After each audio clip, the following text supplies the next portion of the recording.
สบายดีเจ้าแสงดาวเนาะมื้อนี้เฮาสิมาลองดึงน้ำออกมาจากน้ำบาดาลเนาะโดยที่บ่ต้องใช้เครื่องจักรหรือว่า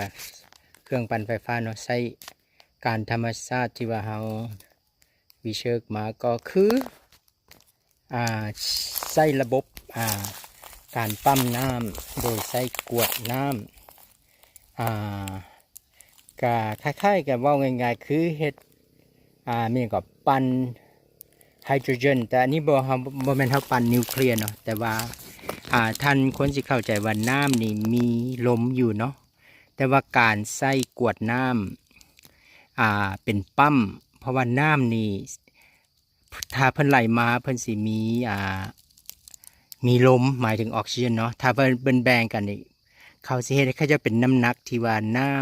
ำสุกลมนี่ยันน้ำไปต่อแต่ว่าเราต้องมีแววที่ว่าไปทางเดียวหมายถึงไปกึกเพิ่นสิปิดไว้เห็นบ่เมื่อลมเข้ามาแล้วลมนี่สิปิด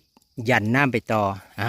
อธิบายยากหน่อยนึงแต่ว่าเฮาก็เบิ่งละ YouTube หลายเทื่อว่ามันสิเป็นไปได้บ่อันนี้ก็เป็นการทดลองนะเป็นจังไดก็ขอให้ท่านติดตามชมว่ามันสิเป็นไปได้จริงว่ามันสิดึงน้ำโดยสิว่าใช้ไฟฟ้าก็มีหลายคนเฮ็ดแล้วเนาะอันนี้แสงดาวเนาะเจ้าสบายดี